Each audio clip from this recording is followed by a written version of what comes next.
고린도전서 14장 33절로 40절 교독하겠습니다. 하나님은 무질서의 하나님이 아니시오 오직 화평의 하나님이시라. 모든 성도가 교회에서 함과 같이 여자는 교회에서 잠잠하라. 그들에게는 말하는 것을 허락함이 없나니 율법에 이른 것 같이 오직 복종할 것이요. 만일 무엇을 배우려거든 집에서 자기 남편에게 물을지니 여자가 교회에서 말하는 것은 부끄러운 것이라. 하나님의 말씀이 너희로부터 난 것이냐 너는 너희에게만 임한 것이냐. 만일 누구든지 자기를 선지자나 혹은 신령한 자로 생각하거든 내가 너희에게 편지하는 이 글이 주의 명령인 줄 알라. 만일 누구든지 알지 못하면 그는 알지 못한 자니라. 함께합니다. 그런즉 내 형제들아 예언하기를 사모하며 방언 말하기를 금하지 말라. 모든 것을 품위 있게 하고 질서 있게 하라. 아멘.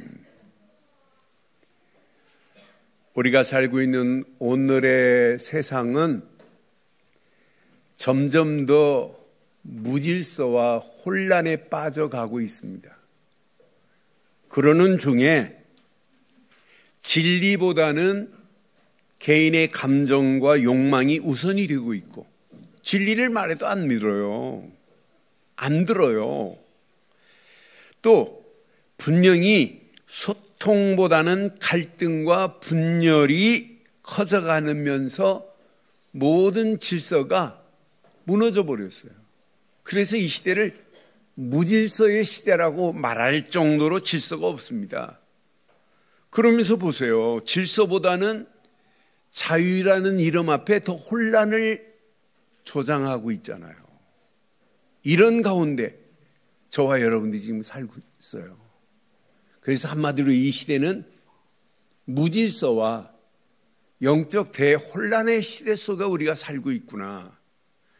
그러는 중에 교회만큼은 하나님의 질서를 지키며 영적인 품위를 유지해야 합니다.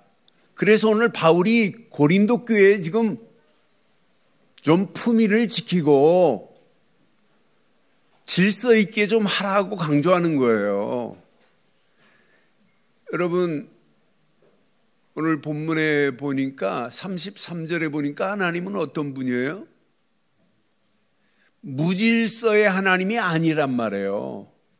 그럼 하나님은 질서의 하나님이십니다. 하나님은 오직 화평의 하나님이십니다. 이렇게 지금 바울은 고린도 교회에 지금 말하고 있는 거예요. 그러면서 40절에 뭐라고 말해요? 40절에 보니까 분명히 말하죠. 모든 것을 품위 있게 하고 질서 있게 하라고 지금 말씀하고 있어요. 저는 이 말씀을 확인하면서 왜 바울이 고린도 교회에 이런 말씀을 했을까요? 한마디로 고린도 교회가 무질서와 혼란에 빠져 있단 말이에요. 그러니까 품위를 이미 상실했어요.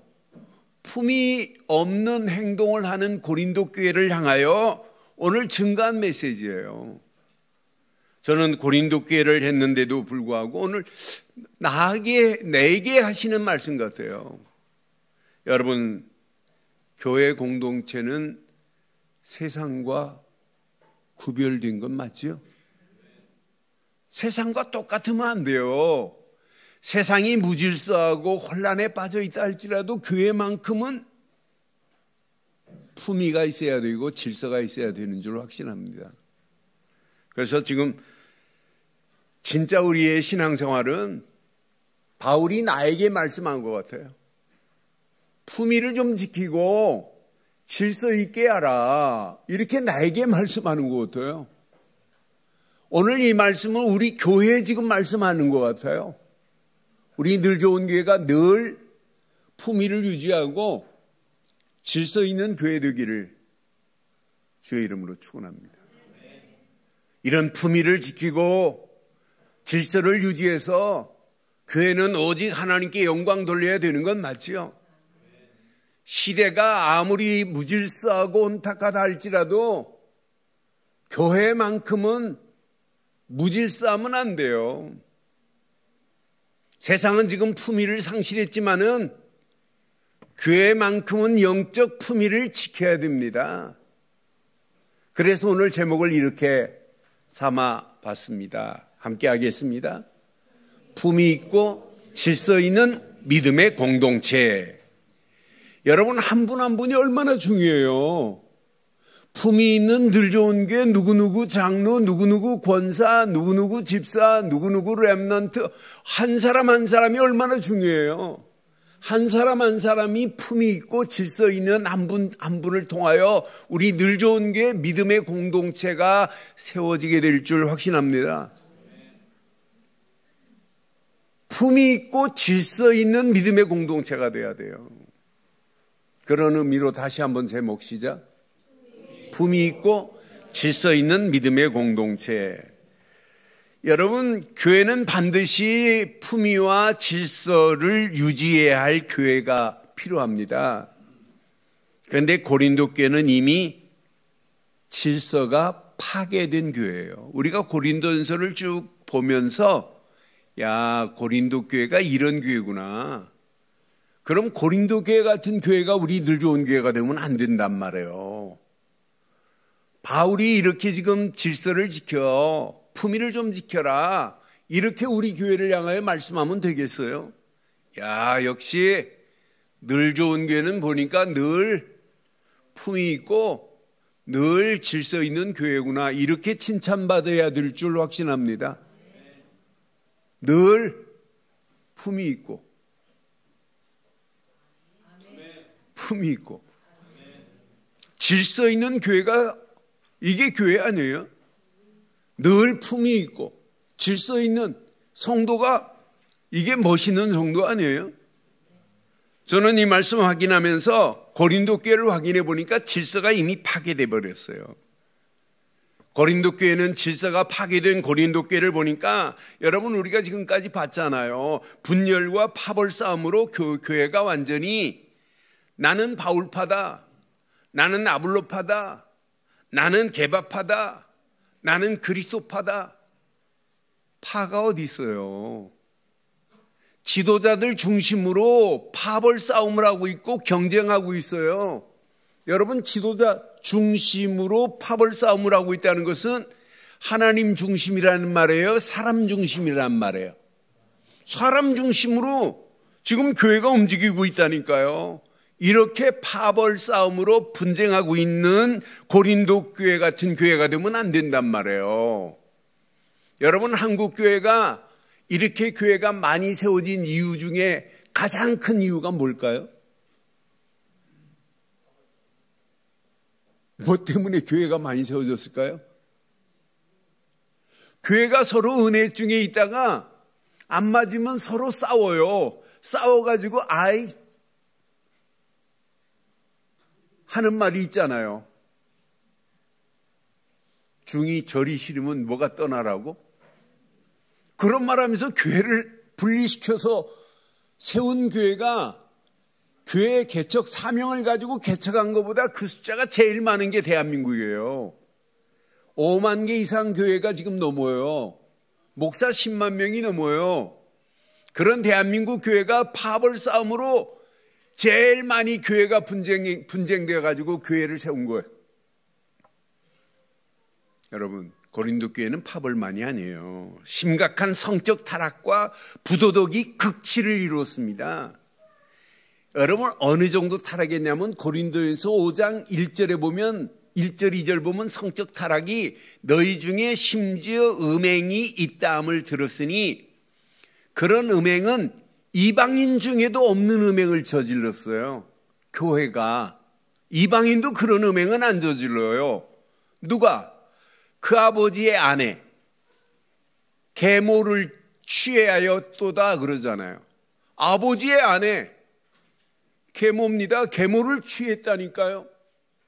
그런데 이렇게 아버지의 아내를 취한 아들이 있는데도 불구하고 2절에 보니까 그리하고도 너희가 오히려 교만하여져서 어찌하여 시작 통한이 여기지도 않아요. 이건 아니야. 말하는 사람이 없다니까요. 그 일을 행한 자를 너희 중에 쫓아내지도 아니합니다. 그냥 이런 성적 타락과 부패를 보고도 지금 교회가 책망하지도 않아요. 감각이 없다 이 말이에요. 무감각한 고린도 교회입니다. 이 정도로 무감각한데 영적으로. 그러니까 서로 6장에 보면 서로 다투잖아요. 고린도 교회가 성도들이 서로 다투면서 교회 안에서 해결하지도 못해요. 그러니까 그것을 가지고 어디까지 가요? 세상 법정으로 가요. 고소합니다. 이 정도로 심각한 교회입니다. 그러면서 예배와 성찬식에 무질서가 있어요. 여러분, 성찬식은 그때 당시 우리처럼 성찬식을 안 하고 음식을 가져와서 먹는데 부자들은 먼저 좋은 음식을 가져와서 먹고 가난한 자는 음식도 못 가져와서 부자들과 나눠 먹어야 성찬이 되는데 가난한 자들은 성찬하러 왔다가 굶고 갑니다. 이 정도로 성찬의 참 의미도 모르고 교회가 이렇게 차별하고 있는 이런 무질서한 교회입니다. 거기에다가 고린도 교회는요, 성령의 은사를 받은 교회 맞아요.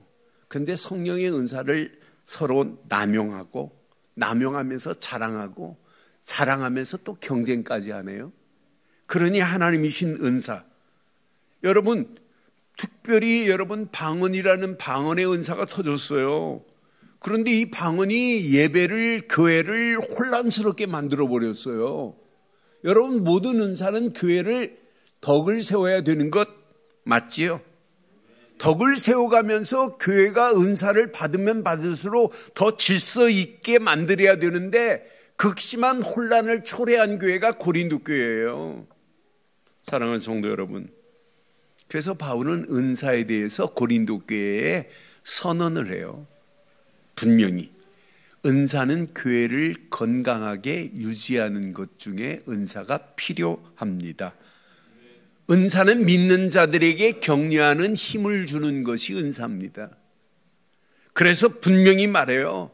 오늘 우리가 읽지 않은 앞부분에 보면 19절에 보면 이렇게 말해요. 이들이 이제 특별히 방언이 터졌어요. 1만 마디의 방언을 말하는 것, 그것보다 더 중요한 걸 얘기해요.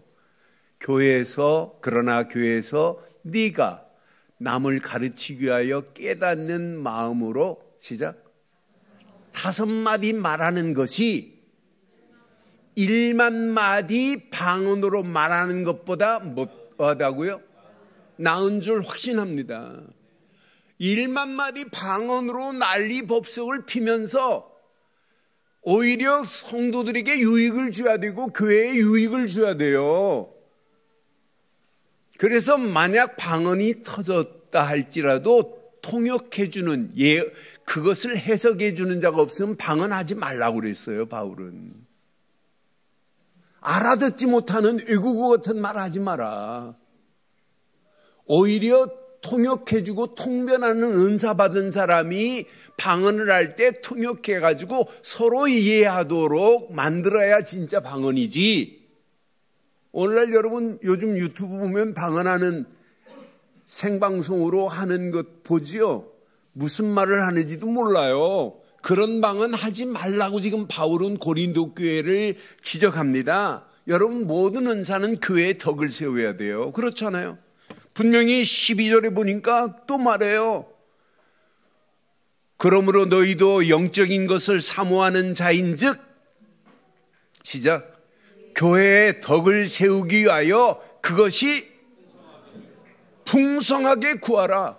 모든 은사는 교회의 덕을 세워야 될 줄 확신합니다. 26절에 보니까 또 분명히 말해요.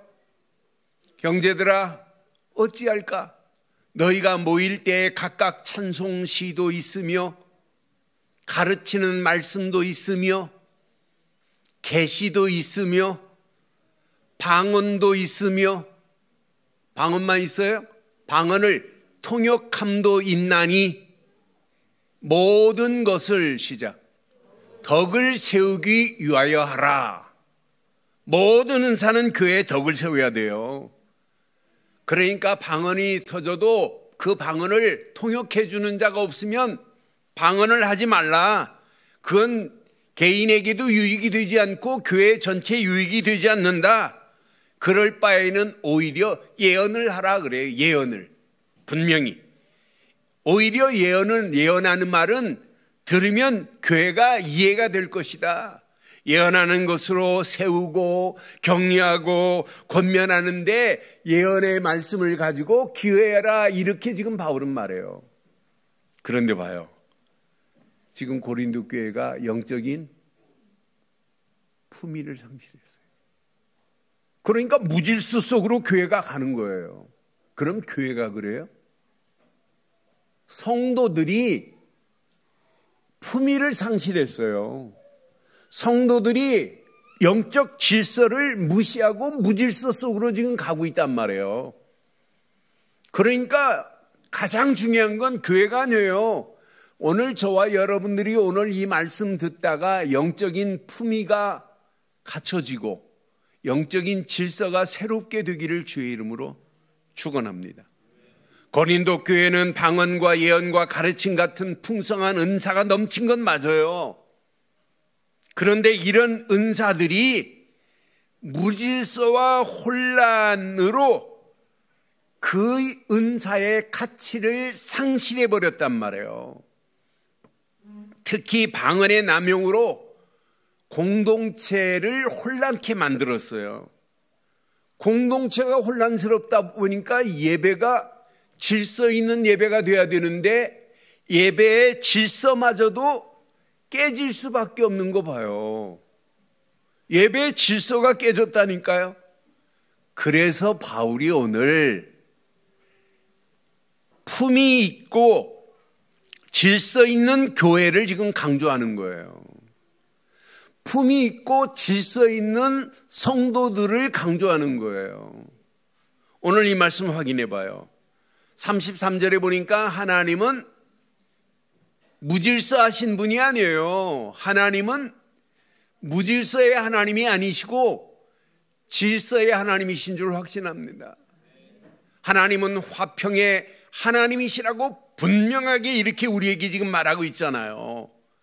그러니까 하나님의 성품을 따라서 그 말씀을 따라 질서 있게 가는 게 이게 신앙생활입니다. 신앙생활은 어려운 게 아니에요. 오늘 이 말씀 잘 보세요. 그러니까 예배는 영적인 뭐가 있어야 되냐? 품위와 질서 안에서 조화를 이루는 게 예배입니다. 예배는 영적인 품위 안에서 질서 안에서 조화를 이루어야 돼요. 교회가 이게 없다면 어떻게 되겠어요? 그런데 은사는 개인의 만족을 위하여 준 게 아니에요. 은사는 공동체의 유익을 위하여 은사가 필요한 거예요. 근데 여기에다 은사만이 아니에요. 제가 주석을 잘 안 보는데 오늘 여자들이 오늘 성경에 보니까 분명히 34절 35절에 뭐라고 그래요? 여자는 교회에서 잠잠하라. 그럼 오늘부터 여러분 우리 늘 좋은 게 여자들이 교회에서 잠잠하면 어떻게 될까요? 교회 문 닫아야 돼요.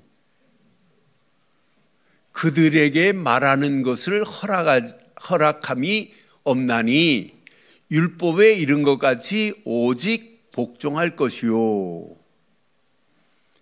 만일 무엇을 배우려거든 집에서 자기 남편에게 물을지니 여자가 교회에서 말하는 것은 부끄러운 것이니라. 그럼 여자는 교회에서 말도 못하고 잠잠하게 있다가 조용히 있다가 그냥 가야 되네요. 그래서 저는 주석 잘 안 보는데 봤어요. 보니까 분명히 말해요. 여자들이 무분별하게 말하는 것으로 예배의 흐름을 방해하거나 깨트린 것을 지적했더라고요. 그러니까 고린도 교회 여자들이 오히려 말 많이 하는 것으로 예배의 흐름을 방해하고 깨트린 사실이 있더라고요. 그래서 여자들에게 잠잠하라 그랬어요. 그러니까 분명히 교회 안에서 여자의 역할을 제한한 것이 절대 아니에요. 오늘 이 말씀 듣고 목사님 나는 이제부터 교회 안에서 내가 잠잠히 말도 안 하고 있을게, 예배만 드리고, 그렇게 하면 절대 안 됩니다. 여자들에게 제한한 것이 결코 아니더라고요. 그러면서 분명히 말해요. 뭐 때문에? 예배의 질서를 유지하기 위한 원칙으로 강조했더라고요. 저는 이 말씀을 확인하면서 맞다, 그렇다. 이것만이 아니에요. 교회는 반드시 품이 있고 질서 있는 성도, 질서 있는 교회 되기를 소원한다면 반드시 하나님 말씀을 사실로 붙잡고 가는 공동체가 건강한 공동체예요. 그래서 37절 38절에 말하잖아요. 만일 누구든지 자기를 선지자나 혹은 신령한 자로 생각하거든 내가 너희에게 지금 편지하는 이 글이란 말이에요. 말씀이란 말이에요. 고린도전서 이 말씀이란 말이에요. 이 말씀이 주의 뭘로 인정하라? 주의 명령인 줄 알라고 분명히 말해요.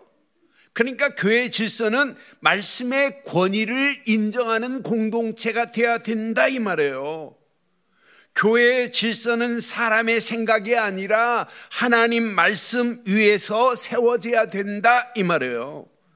그래서 우리의 하나님 말씀을 우리는 날마다 인정하잖아요. 하나님의 말씀만 인정하잖아요. 하나님의 약속된 그 말씀을 약속으로 우리가 믿잖아요. 그 약속으로 믿고 순종하라가 아니라 순종이 되어지고 있잖아요. 그러니까 당연히 말씀을 따라가는 그 길이 질서 있는 신앙의 길이 될 줄 확신합니다. 이게 공동체를 건강하게 하는 핵심입니다. 공동체는 말씀의 질서를 따라가야 돼요. 그래서 모든 것에 품위가 드러나고 질서가 잡히는 게 이게 교회가 돼야 돼요. 그런데 고린도 교회는 그렇지 않기 때문에 오늘 바울이 고린도 교회를 향하여 품위 있고 질서 있게 하라고 이렇게 지금 말씀한 거예요. 오늘 이 말씀을 통해서 우리 한번 몇 가지만 한번 붙잡아 보세요. 사랑하는 성도 여러분, 품이 있고 질서가 넘치는 믿음의 공동체가 되어야 되는 건 맞지요? 그런데 공동체보다 더 중요한 한 분 한 분이 너무 중요해요. 내가 영적인 품위를 갖춘 장로, 품위를 갖춘 권사, 품위를 갖춘 안수집사, 영적 품위를 갖춘 성도, 중요해요, 안 중요해요? 너무 중요해요. 영적인 품위를 갖춰야 돼요. 질서 있는 신앙생활을 하셔야 돼요. 그게 신앙생활이잖아요. 저는 그래서 세상에서 가장 고귀한 품위는 물질이에요? 부가 많다고? 명예가 있다고? 그게 품위입니까? 저는 세상에서 가장 고상한 품위는 오직 복음뿐입니다. 복음뿐입니다. 분명히 보세요. 세상은 다양한 가치관과 기준을 가지고 지금 살아가고 있어요. 그런데 어떤 사람은 부와 명예를 가지고 품위를 찾는 사람 많잖아요. 부와 명예를 가지고 품위를 찾는 사람 많아요. 또 여기에다가 지식과 권력 안에서 품위를 찾는 사람이 얼마나 많아요. 하지만 진정한 품위는 이런 것으로 오지 않아요. 여러분, 어떤 사람은 화려하게 치장을 했다고 품위 있는 것처럼 보여요? 여러분, 화려한 치장이 오히려 가치를 떨어뜨릴 수 있어요. 어떤 사람은 화려한 치장을 안 했는데도 풍겨 나오는 것이 품이 있는 건 맞잖아요. 그래서 영어로 보면 품위가 우아하다는 말이 엘레캉스라는 단어예요. 근데 엘레캉스라는 단어는 사실은 외적인 모양을 보고 엘레캉스하다 이런 단어를 써요. 그런데 내적으로 우아한 사람을 표현할 때는 뭐라고 하냐면 디그니티라고 그래요. 달라요. 엘레캉스하고 디그니티라는 단어는 달라요. 저 사람은 진짜 내적으로 품위가 있다. 그래서 spiritual dignity라고 그래요. 영적인 품위. 그러니까 우리는 오늘 뭘 추구하기를 원해요? 영적인 품위가 있기를 바랍니다. 외적인 엘레캉스가 아니에요. 오늘 가슴에 잘 새기세요.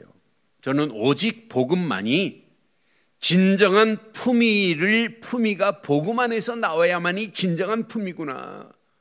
오직 복음 되신 예수 그리스도만이 나를 진정한 품격 있는 하나님의 백성으로 살게 하실 줄 확신합니다.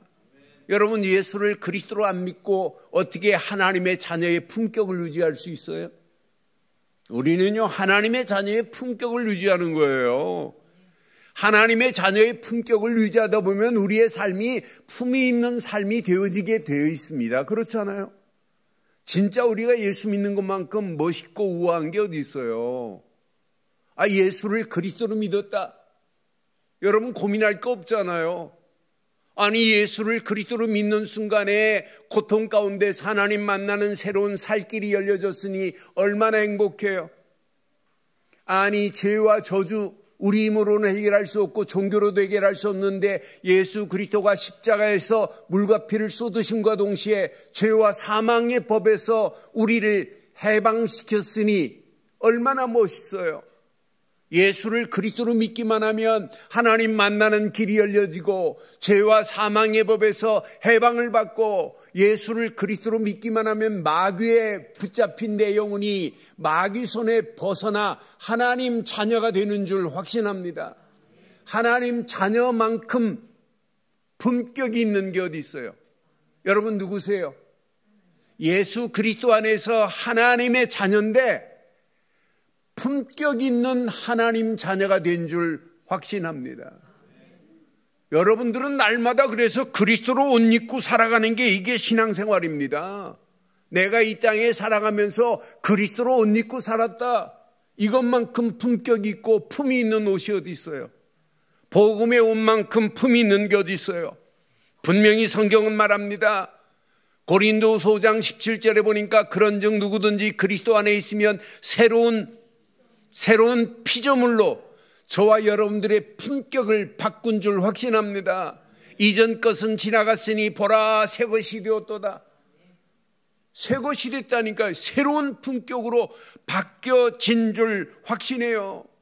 갈라디아서에 보니까 갈라디아 3장 27절에 보니까 우리가 이 땅에 살아가면서 이런 옷을 입고 있다는 게 얼마나 행복해요. 누구든지 그리스도와 합하기 위하여 세례를 받은 자는 시작 그리스도로 옷 입었느니라. 그리스도 옷만큼 품격 있는 옷이 어디 있어요? 여러분, 세상에 아무리 좋은 옷이 있다 할지라도 그리스도 옷만큼 품격 있고 품이 있는 옷이 어디 있냔 말이에요. 저는 그래서 이 지구상에서 가장 고상한 품위는 오직 복음 되시는 예수 그리스도 안에서 그리스도로 옷 입은 것이 가장 품격 있고 품이 있는 옷을 입은 줄 확신합니다. 하나님 자녀가 됐다. 여러분, 품격 있고 품이 있는 삶을 살아가는 것 당연한 거 아니겠어요? 세상의 기준이 아니에요. 하나님의 기준으로 살아가는 것이 이제부터 진정한 품격이요 품인 줄 확신해요.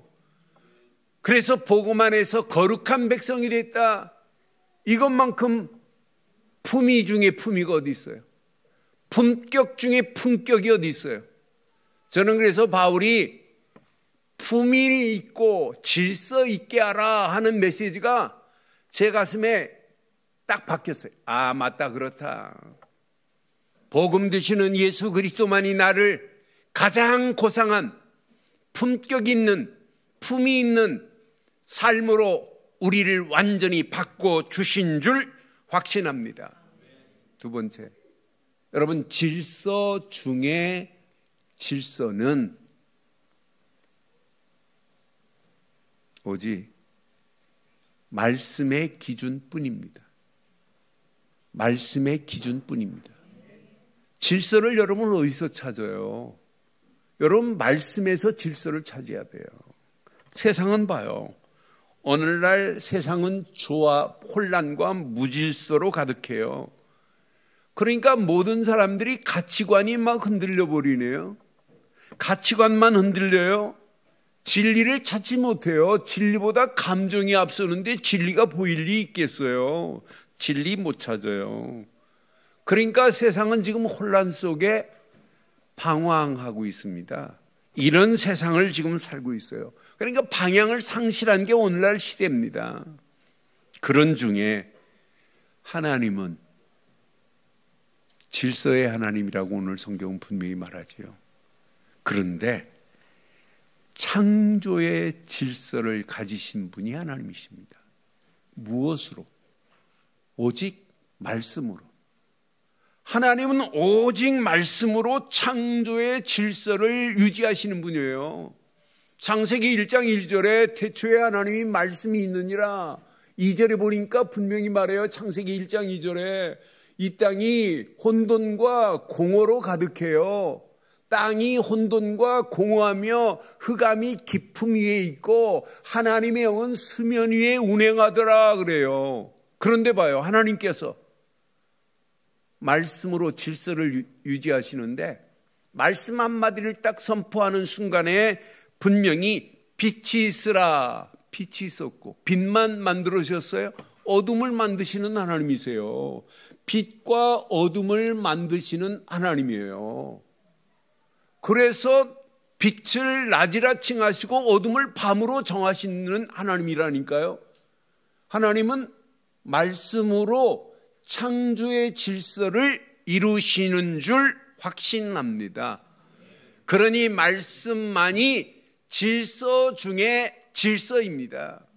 나는 말씀의 바른 질서를 가지고 간다는 게 얼마나 감사해요. 그래서 여러분 꼭 기억하세요.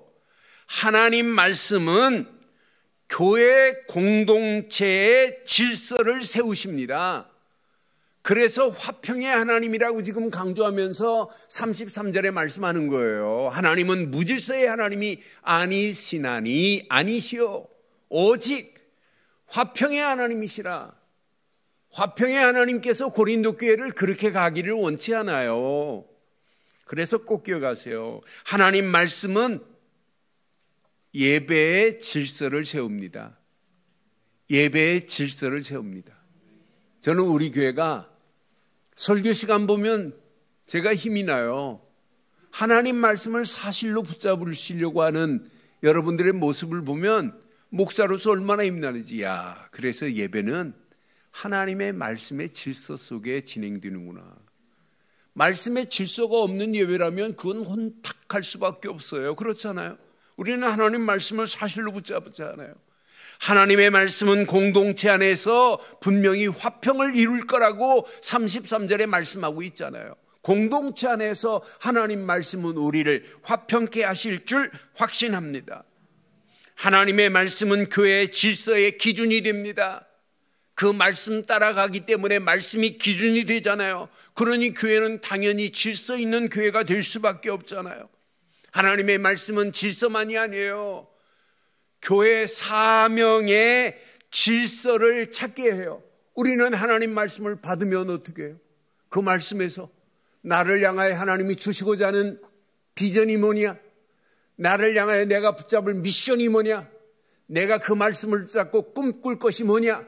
이렇게 말씀을 가지고 기준을 세우잖아요. 이런 교회가 건강한 교회예요. 건강한 교회요. 질서 있는 교회가 될 줄 확신합니다. 하나님 말씀은 창조의 질서뿐 아니라 교회 공동체를 새롭게 질서 있게 만드는 것이 하나님의 말씀입니다. 근데 하나님 말씀은 그것만이 아니에요. 하나님 말씀은 나의 삶을 질서 있게 인도하고 계십니다. 여러분, 우리가 잘 아는 시편 119편 105절 봐요. 주의 말씀은 내 발의 등이요 내 길의 빛이라고 분명히 말하잖아요. 여러분, 분명히 봐요. 세상은 갈 길을 지금 알지 못하고 지금 방황하고 있어요. 그런데 우리에게는 하나님 말씀만이 나의 삶을 인도하는 등불이십니다. 하나님 말씀만이 나의 삶을 인도하는 등불이라니까요. 하나님의 말씀은 나에게 등불만이 아니에요. 성경에 보니까 하나님 말씀은 나에게 반석입니다. 반석. 마태복음 7장 24절 25절에 보니까 분명히 말해요. 누구든지 나의 이 말을 듣고 행하는 자는 그 집을 반석 위에 지은 지혜로운 사람 같으리니, 비가 나도 괜찮아요. 비가 내리고 창수가 나고 바람이 불어도 그 집이 부딪히되 무너지지 아니할 줄 확신합니다. 왜? 주추를 어디에 세웠기 때문에? 반석 위에 놓은 까닭이라고 성경은 이렇게 선명하게 말하잖아요. 하나님 말씀은 저와 여러분들에게 등불만이 아닙니다. 하나님 말씀은 저와 여러분들의 반석이 돼서 절대로 무너지지 않도록 하실 줄 확신합니다. 그래서 말씀의 질서 속에서 흐름을 따라가기만 하는데요. 말씀의 질서 속에서 흐름만 따라가기만 하면 반드시 응답되고 말씀 그대로 성취되는 맛을 보게 될 줄 확신합니다. 품위 중에 품위는 복음이요. 질서 중에 질서는 오직 하나님의 말씀의 기준입니다. 그럼 이 두 가지를 제대로 깨닫고 나면 여러분 보여야 돼요. 품위를 상실한 세상이 보여야 돼요. 무질서에 빠진 세상이 보여야 돼요. 이 두 가지를 깨닫는 자는 축복이 보입니다. 내가 이 땅에 살아가는 동안 품위 없고 무질서한 세상에 오직 전도로 살려야 되겠다는 게 보인다니까요. 세상 봐요. 영적인 품이 다 무너졌어요. 영적인 질서가 없는 세상 보세요. 그래서 저는 이런 세상을 영적 대혼란의 시대라고 표현해요. 우리가 살고 있는 시대 보세요. 영적인 대혼란입니다. 세상에 품위는 이미 상실했습니다. 영적인 품이 상실했어요. 무질서와 혼란에 빠져있는 세상 보세요. 그 혼란으로 말미암아 갈등이 도를 넘어서 제정신이 아닙니다. 앞으로 보세요. 지구는 어떻게 되냐? 정신병동으로 빠져갑니다. 그런데 의사의 말이 다 맞는 거 아니에요. 여러분, 이번에 8살 학생을 살해한 담임선생 봐요. 40대 여교사가 제정신이 아니에요. 그래서 휴직계를 냈어요. 정신적으로 문제 오니까. 근데 휴직계를 내놓고 아직 기간도 안 됐는데 병원 의사한테 찾아가가지고 이상이 없다는 소견서 받았네요. 소견서 받아가지고 다시 복직 신청했어요. 아니, 의사의 소견서에 따라서 교장은 복직을 받아줬네요. 복직 받아준 교사가 그런 행위를 했네요. 여러분, 정신적인 문제예요? 정신적인 문제예요? 세상 의사는 정신적인 눈에 보이는 것, 나타난 것 보고 말해요.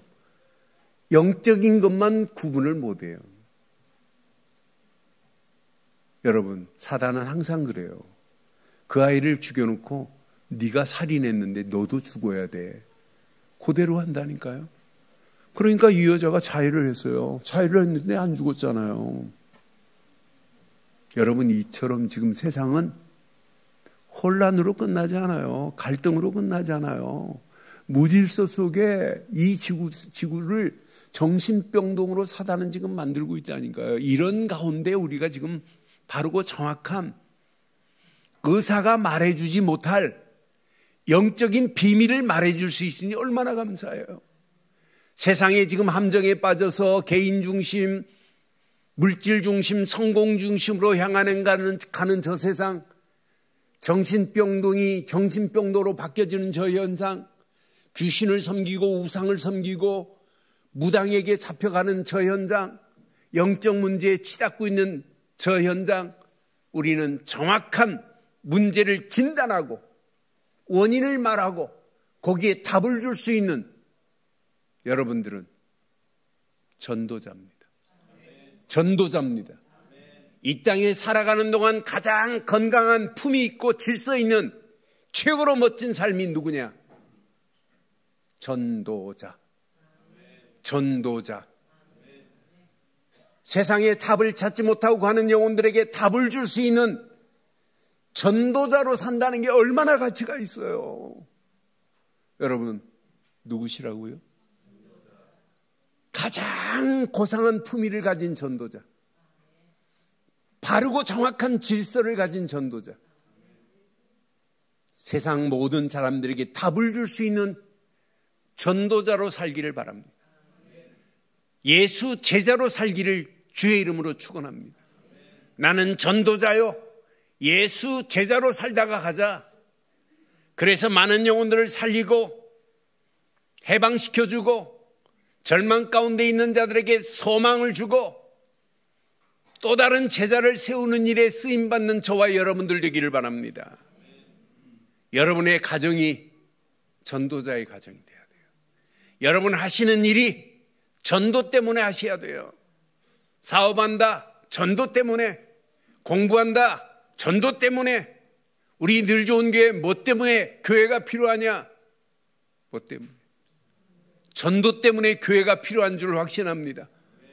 그게 아니라면 교회 문 닫아도 돼요. 전도하는 교회로 살자 이 말이에요. 이것 때문에 하나님이 우리를 축복하시고 인도하시는 거 아니에요. 그래서 이번 주 화요일 날 백구의 총회를 속개하면서 우리는 하나님이 소원하는 전도를 회복하는 총회로 만들자. 그것 때문에 하나님이 우리를 불렀다. 분명한 선을 가지고 분명한 하나님이 원하시는 미션을 붙잡고 우리 가자 이렇게 결단하는 총회를 이번 화요일 날 합니다. 사랑하는 성도 여러분, 우리가 하는 모든 것 전도 때문입니다.